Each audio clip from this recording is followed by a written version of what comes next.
Hello everyone.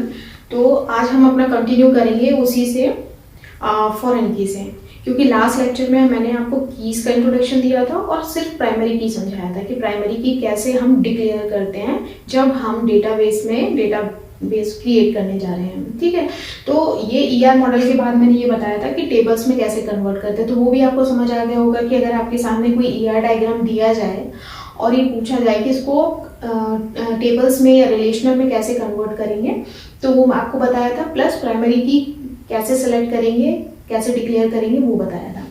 अब बताती हूँ मैं आपको फॉरेन की का कॉन्सेप्ट, क्योंकि इसमें हमने प्राइमरी की बनाया था स्टूडेंट आईडी को, और ये फील्ड्स थे हमारे। कोर्स आईडी में मैंने लिया था शायद नेम लिया था और ड्यूरेशन जो भी लिया हो, ठीक है, ये थे। लेकिन हमने इसमें दोनों में क्या किया था, जब हम क्रिएट कर रहे थे तो बहुत ही फिल्टर के बाद हमने डिसाइड किया था कि हम इसमें स्टूडेंट आईडी को प्राइमरी की बना देते हैं, ठीक है। और कोर्स वाली टेबल में हमने प्राइमरी की बनाया था कोर्स आईडी को, क्योंकि कोर्स आईडी भी अलग अलग हो सकते हैं। अब फॉरेन की को हम कैसे यूज़ करते हैं, अब मुझे जैसे मैंने बताया कि यहाँ पे रिकॉर्ड जब मैंने फिल कर लिए, बहुत सारे नंबर ऑफ रिकॉर्ड्स, ठीक है, यहाँ पे भी और हैं। अब मुझे कुछ इन्फॉर्मेशन को या तो इंसर्ट इस तरीके से कराना है कि वो दोनों टेबल में साइमल्टेनियसली डेटा इंसर्ट हो, है ना, और या फिर मुझे फैच कराना है तो भी दोनों टेबल साइमल्टेनियसली यूज हो।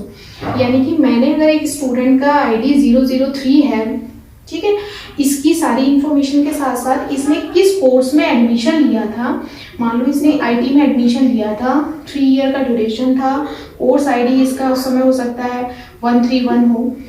तो अब मुझे डेटा जब इंसर्ट कराना है या जब मुझे फेच कराना है तो मुझे इस तरीके से चाहिए कि 1003 नाम की जो स्टूडेंट आईडी है उसका जो भी डिटेल है वो सारा हो। उसके साथ मुझे ये देखना है कि वो अभी एट प्रेजेंट उसने किस कोर्स में एडमिशन लिया है। तो अब मुझे ये टेबल की भी नीड होगी, लेकिन इनके बीच में एसोसिएशन तो है ही नहीं, तो हमारी हेल्प करेगी इस कॉन्सेप्ट में, हमारे हेल्प करेगा प्राइमरी की। तो इस टेबल की जो प्राइमरी क्या थी, एसआईडी, स्टूडेंट की आईडी, वो यहाँ से मैंने ली और उसको मैंने इस टेबल में भी एंटर किया, जो यहाँ पे आके बन गई फॉरेन की, ठीक है। अब इसके अंदर जो एंट्रीज होंगी वो इसके अंदर भी होगी। सपोज दैट 1003 से स्टार्ट है हमारे टपल्स, तो जो एंट्रीज यहाँ है वही एंट्रीज यहाँ भी रहेंगी, वेरी नहीं कर सकता। सपोज दैट ये 1003 है, 1004 है, 1008 है, जो भी है। अब सपोज दैट इसमें रिकॉर्ड्स डालते गए हम, ठीक है। अब मान लो मुझे एक ऐसा डेटा चाहिए, क्या मैं इस टेबल में 1009 डाल सकती हूँ या फैच कर सकते हैं? नहीं कर सकते, क्योंकि यहाँ पे एग्जिस्ट नहीं कर सकता, 1009 है ही नहीं रिकॉर्ड में। तो प्राइमरी की जो फॉरेन की है उसमें वही वैल्यू हो सकती हैं जो प्राइमरी की में है, क्योंकि अल्टीमेटली ये वैल्यूज कहाँ से एक्सेस कर रहे हैं, प्राइमरी की हेल्प से, यहाँ से।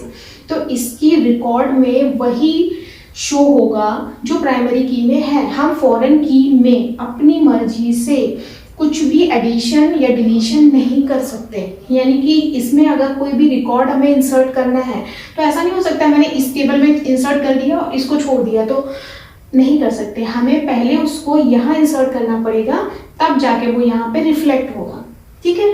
यानी कि जो भी ऑपरेशन हमें परफॉर्म करने हैं वो इस टेबल की फॉरेन की पे आप डायरेक्ट नहीं कर सकते, उनको आपको प्राइमरी की में पहले करना पड़ेगा, तब जाके वो वहाँ रिफ्लेक्ट होंगे।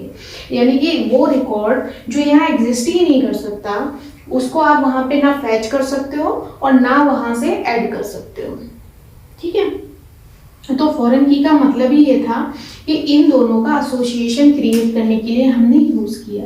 अब क्या होगा कि यहाँ एक कॉलम हमारा जब कॉमन हो गया तो हमारे लिए फैच करना आसान हो गया कि 1003 यहाँ है, तो वो क्या करेगा, वो इस डिटेल को भी फैच करके हमें दे देगा कि उसका कोर्स आईडी ये है, उसका कोर्स नेम ये है, उसकी ड्यूरेशन ये है।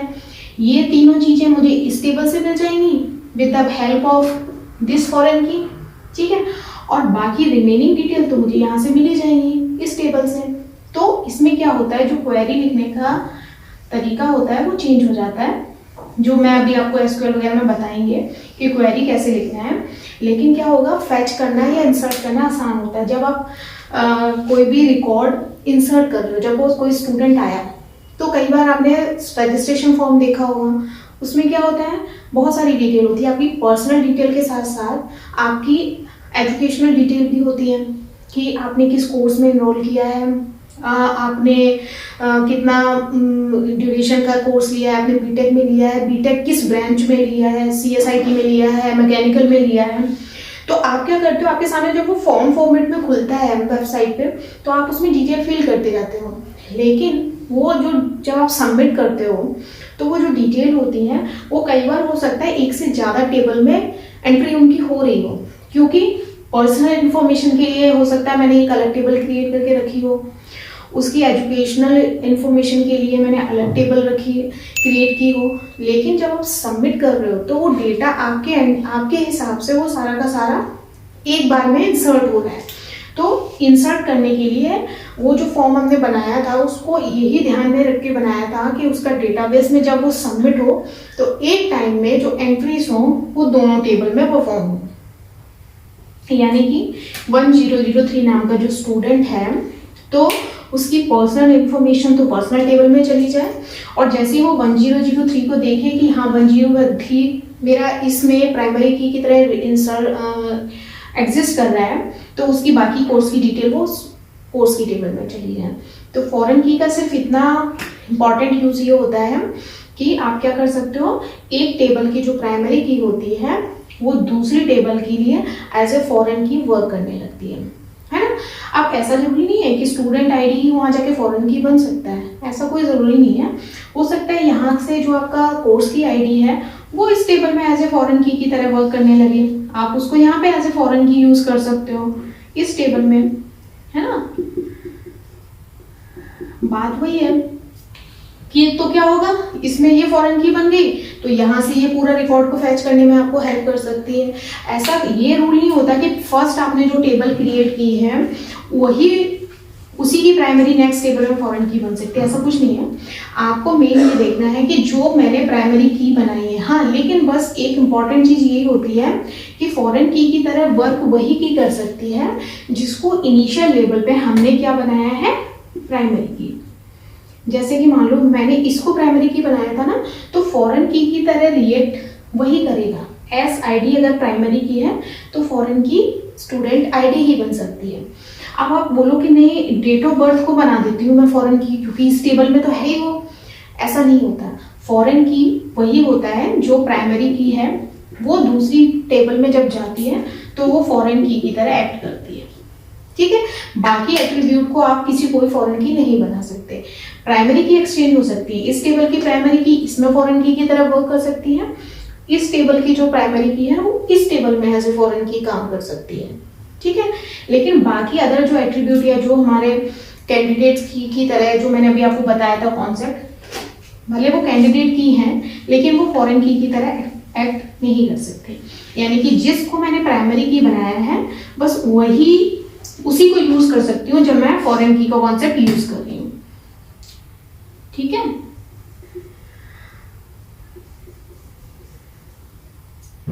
अब इसको लिखने का तरीका, इसकी भी अपनी कमांड्स होती हैं। ये तो मैंने आपको ऐसे बता दिया, ड्रॉ करके आपको दिख रहा है कि ये प्राइमरी की है और ये इस तरफ आई तो फॉरेन की बन गई। लेकिन फिर वही चीज जब हम इसको किसी भी डेटाबेस सॉफ्टवेयर में यूज करेंगे तो इसको लिखने का अपना एक सिंटैक्स होता है, हमें उस सिंटैक्स को फॉलो करना होता है कि कैसे लिखना है। अगर मुझे इंसर्ट करते टाइम ये कॉन्सेप्ट यूज करना है तो मैं लिखूंगी इंसर्ट, बाकी हम डिटेल में पढ़ेंगे, ठीक है। इंसर्ट, फिर वैल्यूज जो भी मुझे करवानी है, वैल्यूज क्या क्या इंसर्ट करानी है, मान लो मुझे स्टूडेंट आईडी लेनी है, ठीक है, तो मैंने ये एट्रीब्यूट का नेम लिया। उसके बाद उसका टाइप लेना पड़ता है कि वो किस टाइप का है। जैसे मान लो student ID most possibly integer भी ले सकते हैं, नहीं तो हम एक कॉमन लेते हैं, वो होता है वैर कैर एक्चुअली क्या होता है, कॉम्बिनेशन होता है इंटीजर और कैरेक्टर का। जैसे कुछ रजिस्ट्रेशन नंबर आपने ऐसे लिखे होंगे जिसमें अल्फाबेट भी यूज होते हैं, इंटीजर होगा तो सिर्फ इंटीजर को ही लेगा। तो मोस्टली एट्रीब्यूट्स को हम वैर कैर की तरह डिफाइन करते हैं सो दैट अगर उसमें लेटर्स भी आए, कैरेक्टर भी आए तो उसको ले लें। उसके बाद इसका साइज दे देते हैं हम यहाँ पे। लिखने का पैटर्न मैं बता रही हूँ, आगे फिर और डिस्कस करेंगे डिटेल में। जैसे मैंने 20 दे दिया, यानी कि उसकी रेंज होगी 20, यानी 20 डिजिट तक का कोई भी रजिस्ट्रेशन नंबर वो एक्सेप्ट करेगा। जिसका वेरिएबल टाइप होगा varchar, यानी कि वेरिएबल प्लस इंटीजर का कॉम्बिनेशन में कुछ भी हो सकता है। ठीक है, मान लो फिर मैंने नेम करना है तो मैंने उसका नेम ले लिया, उसको भी मैंने varchar कर दिया। इस तरीके से मैं लिखती जा रही हूँ, उसका साइज फिक्स कर दिया। तो ये सारी चीजें जो इंसर्ट करनी है मैंने ले ली। अब ये फॉरेन की का कॉन्सेप्ट आता है तो नीचे फिर हमें लिखना पड़ता है। मैं आपको डिटेल में ना लिख के दिखाऊंगी फिर कि जब हम फॉरेन की बनाते हैं ना, तो फॉरेन की जब हम बनाएंगे तो हम यहाँ लिखेंगे फॉरेन की प्लस, अब इसका जो भी डेटा टाइप हमने लिया था यहाँ पे, वही डेटा टाइप यहाँ लेंगे। अगर मैंने varchar लिया है तो यहाँ पे मैं varchar ही लूंगी। यहाँ पे फिर मैं ऐसा नहीं है इस वाले टेबल के लिए मैं इसको इंटीजर कर लूँ। अगर मैंने इसको इंटीजर लिया है तो वो इंटीजर रहेगा, ब्रैकेट में फिर उस एट्रीब्यूट का नाम रहेगा कि भैया SID है, उसको मैंने फॉरेन की तरह यूज किया है और उसका डेटा टाइप इंटीजर है और फिर वो कॉलम का नाम। ठीक है, टेबल का नेम भी आता है, प्राइमरी की टेबल का नेम भी आएगा। इसका प्रॉपर सिंटेक्स क्या होता है वो मैं आपको SQL जब पढ़ाऊंगी तो मैं लिख के दिखाऊंगी। यानी कि ये जो हमने ड्रॉ करके देखा उसको लिखने के लिए हमें प्रॉपर क्वेरी लिखनी होती है कि क्या क्या एट्रीब्यूट हम ले रहे हैं। ठीक है, अगर मैं इंसर्ट कराने की बात कर रही हूँ तो इंसर्ट क्वेरी में कैसे फॉरेन की को लिखेंगे, तो बस इसका ध्यान रखना है कि जो हम डेटा टाइप डिफाइन करेंगे वो जो प्राइमरी की वाली टेबल में हमने लिया है इनिशियली, बस इतना ध्यान रखना है। हमें जब सेकंड टेबल को यूज कर रहे हैं तो वही डेटा टाइप कैरी फॉरवर्ड करना है, उसको हम फिर यहाँ पे इस टेबल के दौरान चेंज नहीं कर सकते। ठीक है, और टेबल का नेम जो होगा वो इस टेबल का नेम भी उसमें यूज होगा, क्योंकि अल्टीमेटली वो फॉरेन की किस टेबल को रेफर कर रही है वो भी आएगा। ठीक है, और लास्ट में फिर इस टेबल की डिटेल तो आएगी आएगी, लेकिन इस टेबल का भी, इस टेबल का नेम प्लस एट्रीब्यूट का नेम और उसका टाइप जो हमने यहाँ डिफाइन किया था उसको प्राइमरी की बनाते वक्त, वही हम जब क्वेरी लिखेंगे तो याद करना है, उसको यूज करना है। तो ये होता है फॉरेन की, मतलब एक टेबल में जो हमने प्राइमरी की बनाया वो दूसरी टेबल के लिए एक्ट करने लगता है फॉरेन की तरह। ठीक है, आई होप ये वाला कॉन्सेप्ट समझ आया होगा। और ज्यादा आपको डिटेल में समझ में तब आएगा जब हम क्वेरीज के फॉर्मेट में लिखेंगे ना। अब अभी अगर आपको की समझ में आ गया तो नेक्स्ट, अब जब भी मैं इसको कराऊंगी अब नेक्स्ट क्लासेस में, तो इसको हम ना क्वेरी के फॉर्मेट में करेंगे। तो नेक्स्ट लेक्चर जो आपको मिलेगा ना वो इसी टाइप का मिलेगा कि क्रिएट का सिंटेक्स क्या हो सकता है in the form of query, और इंसर्ट का क्या हो सकता है।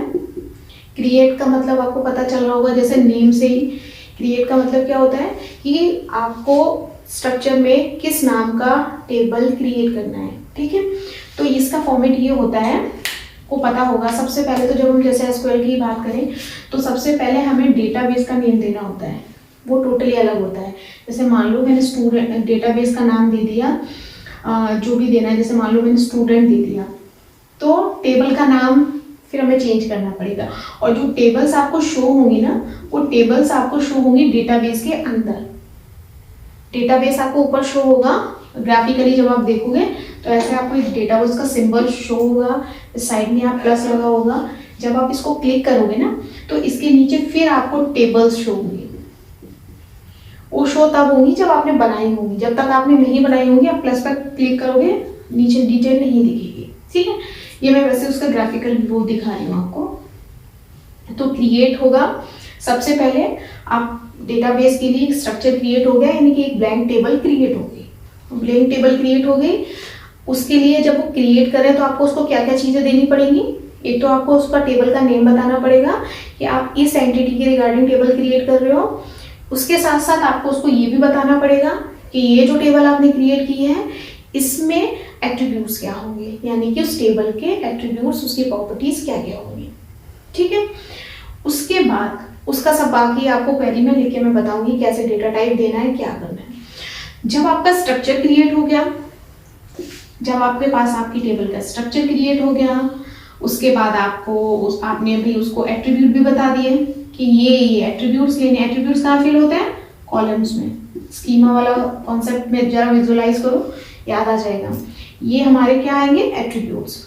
और फिर जब एट्रीब्यूट्स हमने डिफाइन कर दिए, और प्राइमरी की पता है हम कहाँ डिफाइन करते हैं, जब हम क्रिएट कर रहे होते हैं कोशिश करते हैं कि उस समय हम प्राइमरी की डिफाइन कर दें। अगर मैंने इसको प्राइमरी की बनाया है तो इसको यहाँ पे हम प्राइमरी की डिक्लेयर करते हैं कि भाई ये प्राइमरी की है, जिससे उसको भी पता रहे कि इसमें जो वैल्यू आई है वो यूनिक चेक करनी है मुझे, as well as not null accept, मतलब नल वैल्यू को मुझे लेना ही नहीं है। इंसर्ट हो गया। इंसर्ट में हम क्या कराते हैं, जब ये स्ट्रक्चर क्रिएट हो गया, उसके एट्रीब्यूट्स क्रिएट हो गए, उसकी कीज डिफाइन हो गई, then we start the entries. हमने एंट्रीज स्टार्ट कर दी कि हाँ 30 स्टूडेंट की एंट्री करनी है, यानी मेरे पास अगर 30 टपल्स हैं तो उनका क्या होगा, 1 बाय 1 मैंने एंट्री स्टार्ट कर दी, इंसर्ट करना स्टार्ट कर दी वैल्यूज को। ठीक है, तो आप चाहो तो डेटाबेस में डाके भी इन वैल्यू को इंसर्ट कर सकते हो, या किसी जो भी आप फ्रंट एंड यूज कर रहे हो, जो भी आप एप्लीकेशन यूज कर रहे हो, उसके फॉर्म के थ्रू भी आप सबमिट करके डिटेल फिल कर सकते हो। जैसे साइन अप फॉर्म आप फिल करते हो, अब जीमेल पे आपका अकाउंट नहीं है, आपको नया अकाउंट क्रिएट करना है, तो हम क्या करते हैं, पहले लॉगिन नहीं कर सकते, डायरेक्ट लॉगिन नहीं होगा। क्यों? क्योंकि उनके डेटाबेस में आपकी एंट्री ही नहीं है, आपका कहीं एग्जिस्टेंस ही नहीं है, तो वो आपको क्या ओपन करेगा, कुछ नहीं करेगा। तो आपको अकाउंट क्रिएट करना पड़ता है। तो आप क्या करते हो, साइन अप फॉर्म आता है आपके सामने, बहुत सिंपल सा, उसमें आप अपनी डिटेल्स फिल करते हो। वो आपसे कुछ फील्ड्स की डिमांड करते हैं कि भाई अपना नेम एंटर करो, अपना पासवर्ड क्या आपको एंटर करना है। तो वो क्या करता है, आपके एंड से आपने क्या किया, एक फॉर्म फिल किया है, लेकिन उनके एंड से क्या होता है, वो डेटा सारा का सारा जो भी उनका डेटाबेस वो हैंडल कर रहे हैं, जिसमें भी हैंडल कर रहे हैं, वो उनके डेटाबेस में वो क्या होता है, एज ए रिकॉर्ड वो इंसर्ट कर देते हैं। अब क्या होता है, आपका एग्जिस्टेंस शो होने लगता है, रिफ्लेक्ट होता है उनके डेटाबेस में, सो दैट नेक्स्ट टाइम जब आप लॉगिन करते हो और आप वही क्रेडेंशियल फिल करते हो जो आपने लॉगिन आईडी के लिए आपने लिखा होगा या जो आपने पासवर्ड डिसाइड किया होगा, वो जब वो मैच करते हैं, ठीक है, और उनकी डेटाबेस में ऑलरेडी आपकी एंट्री हो चुकी है, तब वो आप उसको नेक्स्ट जो भी उनका डैशबोर्ड है वहां पे लेके जाते हैं, या आपका जो भी प्रोफाइल क्रिएट होती है वहां आपको लेके जाते हैं। तो 2 वे है आपके पास। ठीक है, हम डेटाबेस में थ्रू भी इंसर्ट एंट्रीज कर सकते हो, और आप फ्रंट एंड में जो एप्लीकेशन यूज कर रहे हो उसके थ्रू। मेन होता है रिकॉर्ड की एंट्री डेटाबेस में, तो उसके लिए यूज करते हैं हम इंसर्ट कमांड। इनको हम कमांड भी बोलते हैं, जैसे क्रिएट कमांड हो गई,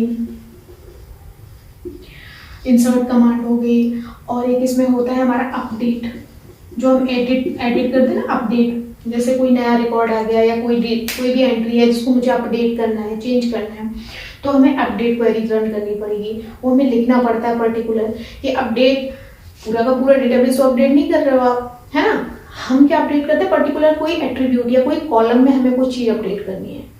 मान लो मैंने कोई भी एंट्री मैंने ऐसी लिख दी है जो मुझे अब लगता है मुझे अपडेट करनी चाहिए, तो मुझे क्या है, पर्टिकुलर वो कॉलम या वो एट्रीब्यूट को अपडेट करना है, तो उसके रिगार्डिंग भी आपको सिंटेक्स और क्वेरी लिखनी पड़ती है। ये मैं आपको मेन बता रही हूँ जो बहुत ही फ्रीक्वेंटली जब हम डेटाबेस में लिखेंगे तो यूज होती है, create, insert, update, and last one is delete भी करते हैं। सपोज दैट अब कोई स्टूडेंट है जिसका प्लेसमेंट हो गया या जिसने ड्रॉप कर दिया, जो कंटिन्यू नहीं कर रहा है, तो उसके रिकॉर्ड को हम डेटाबेस में अननेसेसरी थोड़ा रखेंगे, तो उसको क्या करेंगे, हम रिकॉर्ड्स को डिलीट करेंगे। तो उसके लिए भी पर्टिकुलर किस रिकॉर्ड को डिलीट करना है, तो उसके रिगार्डिंग आपको डिलीट क्वेरी लिखनी पड़ेगी कि भाई डिलीट करना है, स्टूडेंट टेबल से करना है, और जिसका रजिस्ट्रेशन आपने 1008 लिखा था वो स्टूडेंट ड्रॉप आउट हो चुका है, वो नहीं कंटिन्यू कर रहा है, तो उस 1008 वाली एंट्रीज को आप लोगों को क्या करना है, डिलीट करना है। बहुत फ्रिक्वेंटली सबसे ज्यादा हम ये यूज कर सकते हैं। और ऑल्टर भी एक कमांड यूज होती है इसमें, ऑल्टर यूज होता है बेसिकली किसके लिए, ये टपल्स के लिए कम यूज होता है। ऑल्टर बेसिकली यूज होता है टेबल के लिए। जैसे सपोज दैट हमने जब टेबल बनाई तो उसमें कुछ हमने एट्रीब्यूट्स ले लिए, अब मुझे लग रहा है कि मुझे कुछ एट्रीब्यूट्स को ऑल्टर करना है ना, ऑल्टर वर्ड जो हम डे टू डे यूज करते हैं, तो कुछ मुझे उसमें ऐड करना है, कोई नया एट्रीब्यूट मान लो मुझे ऐड करना है, तो वो उसकी एंट्री अगर आप डायरेक्ट करना शुरू कर दोगे और वो कॉलम एग्जिस्ट ही नहीं करता, तो डेटाबेस वो सॉफ्टवेयर नहीं समझ पाएगा ना कि ये भाई अगर आपने 5 कॉलम बनाए हैं और आप 6 एंट्री कर रहे हो, तो वो उसको नेक्स्ट को कहाँ लेके जाएगा, तो एरर आएगी। तो आपको क्या करना पड़ेगा, जो हमारी टेबल का जो स्ट्रक्चर था, ऑल्टर क्या होता है, जो ये टेबल है इसका जो स्ट्रक्चर है, टेबल का जो स्ट्रक्चर है ना, ये होता है ऑल्टर। ठीक है। जैसे मुझे 3 चीजें थी और अब मुझे लग रहा है कि नहीं ये वाला कॉलम भी होना चाहिए क्योंकि ये डिटेल भी नेसेसरी है, तो मुझे क्या करना है, अब मैं डायरेक्ट इंसर्ट करना शुरू कर दूँ। इंसर्ट कहाँ करेगा भाई, ऑलरेडी जो 3 है वो उससे मैच कर रहा है, वो इंसर्ट कर रहा है, 4th वो कहाँ करेगा, सो दैट वो इसके स्ट्रक्चर को ऑल्टर कर देगा। तो ऑल्टर टेबल एक कमांड होती है, और एक होता है सबसे लास्ट ड्रॉप टेबल। अब सबसे इंपॉर्टेंट क्वेश्चन, जो कई बार बहुत बेसिक क्वेश्चन भी है, इंपॉर्टेंट तो नहीं है, बेसिक भी है लेकिन फिर भी कई बार गड़बड़ हो जाती है। डिलीट टेबल में और ड्रॉप टेबल में, ये किसी वाइवा में पूछा गया था, इसका आंसर शायद कुछ स्टूडेंट ने गलत भी दिया था कि डिलीट टेबल में और ड्रॉप टेबल में क्या फर्क होता है, क्या डिफरेंस है डिलीट टेबल और ड्रॉप टेबल। सुनने में बहुत सिमिलर सा लगता है कि डिलीट टेबल की उसे हम डिलीट कर दिया, ड्रॉप टेबल की हेल्प से भी डिलीट कर सकते हैं, किसी को भी यूज कर लो, क्या फर्क पड़ता है, बट है थोड़ा सा माइनर सा डिफरेंस है। क्या है वो मैं आपको बताती हूँ। जैसे कि अगर हम डिलीट कमांड की बात करें तो क्या हो रहा है, मैंने अभी आपको क्या बताया था, डिलीट का जैसे 1008 नाम का जो एंट्री है वो रिकॉर्ड मुझे डिलीट करना है बिकॉज वो एग्जिस्ट नहीं कर रहा है डेटाबेस में, या वो स्टूडेंट पास आउट हो गया, वट एवर रीजन। तो 1008 वाला जो स्टूडेंट आईडी है इसको क्या करना है, डिलीट करना है। तो ये काम तो होगा डिलीट कमांड की हेल्प से, ठीक है। या फिर मैंने बोला कि भाई स्टूडेंट वाली टेबल है उसको पूरा का पूरा ही डिलीट कर दो, हमें नीड है ही नहीं उसकी, ठीक है। तो क्या होगा, वो पूरी की पूरी जो आपकी स्टूडेंट नाम की टेबल है उसको डिलीट कर दिया उसने। टेबल इन द सेंस किसको डिलीट करेगा, ये वाली लाइन में ना कई बार कंफ्यूजन हो जाता है कि स्टूडेंट, हमें क्या लगता है कि ये टेबल है, ये स्टूडेंट है, और जैसे ही मैंने लिखा डिलीट टेबल नेम तो वो पूरा सब कुछ डिलीट कर देगा, कुछ नहीं बचेगा नामो निशान। ऐसा नहीं है, आपने बोला स्टूडेंट नाम की टेबल को डिलीट करना है। क्या करना है, इसके अंदर जो भी टपल्स हैं, जो भी एंट्रीज हैं उनको डिलीट करेगा वो, लेकिन जो आपने स्ट्रक्चर क्रिएट किया था, ध्यान से सुनना, जो आपने स्ट्रक्चर क्रिएट किया था, ये पहले क्या क्रिएट हुआ था, स्ट्रक्चर, रिकॉर्ड तो इंसर्ट हमने इंसर्ट टेबल बाद में किया था। ये स्टूडेंट टेबल जब डिलीट की बात करोगे तो पूरी की पूरी टेबल एम्प्टी हो जाएगी, कोई भी रिकॉर्ड नहीं रहेगा, लेकिन टेबल का स्ट्रक्चर एग्जिस्ट करेगा डेटाबेस में। अगर आप स्टूडेंट देखोगे तो आपको यहाँ पे स्टूडेंट दिखेगा, एंट्रीज नहीं दिखेंगी, डेटा नहीं दिखेगा क्योंकि आप डिलीट कर चुके हो। ड्रॉप टेबल से क्या होता है, जैसे ही मैंने लिखा drop table, table name, drop table और टेबल का नेम, वो आपकी एंट्रीज जो टपल्स थे आपके, वो एज वेल एज उसका होल स्ट्रक्चर पूरा का पूरा डिलीट हो जाता है। यानी कि यहाँ से रिकॉर्ड के साथ साथ जो भी हमारा स्ट्रक्चर है वो भी क्या हो जाता है, डिलीट हो जाता है। यानी कि अब अगर आप टेबल्स को खोलोगे या डेटाबेस को खोलोगे तो स्टूडेंट नाम की टेबल का एग्जिस्टेंस ही शो नहीं करेगा कि कभी हमने स्टूडेंट नाम की टेबल बनाई थी। तो दोनों में फर्क ये है, इस रिकॉर्ड को डिलीट कर सकते हैं, टेबल को डिलीट कर सकते हैं, बट अगर मुझे पूरा स्ट्रक्चर डिलीट करना है then we go for drop table. तो ये बेसिक कुछ कमांड्स हैं, इनके सिंटेक्स हैं जिनको हमें एज इट इज फॉलो करना होता है, हमारे रिक्वायरमेंट के हिसाब से चेंज हो सकते हैं, टेबल टू टेबल वेरी कर सकते हैं, लेकिन सिंटेक्स हमें सेम फॉलो करना है। तो अब हम इनको करेंगे। कीज का मैंने इसलिए बताया था जिससे कि आपको वो समझ में आ जाए कि कनेक्टिविटी एसोसिएशन कैसे होता है, ठीक है। तो कैंडिडेट की हो गया था, प्राइमरी की, और ये मैंने बताया था फॉरेन की। तो ये आपको कॉन्सेप्ट आई होप समझ आ गया होगा। तो नेक्स्ट लेक्चर में मैं क्या करूँगी, जो हमारा कार्डिनलिटी रेशो वाला था ना, 1 to many है ना, 1 to many था, many to 1 था, और many to many, जो ये हमारे थे, ये मैं आपको रिज्यूम कर दूंगी, 5-10 मिनट्स लगेंगे। तो ये मैं नेक्स्ट लेक्चर में रिज्यूम करके आपको एक बार बता दूंगी, और उसके बाद हम अपना नेक्स्ट टॉपिक स्टार्ट करेंगे। जॉइंस करना है अभी हमें, क्योंकि जब मैंने आपको टेबल बनाना बता दी तो अभी एक बार जॉइंस हम पढ़ लेते हैं, ठीक है। आई होप यहाँ तक समझ में आ गया होगा कि ये कमांड्स हमें करनी है, ठीक है। और बेसिकली ऑपरेशन इन्हीं की हेल्प से परफॉर्म होता है। हम मैन्युअली टेबल क्रिएट तो कर सकते हैं, इंसर्ट भी कर सकते हैं, लेकिन जब आप डेटाबेस की बात करेंगे ना, तो जो भी क्वेरीज होती है ना, वो आपको मैन्युअली ही रिटर्न करनी पड़ेगी।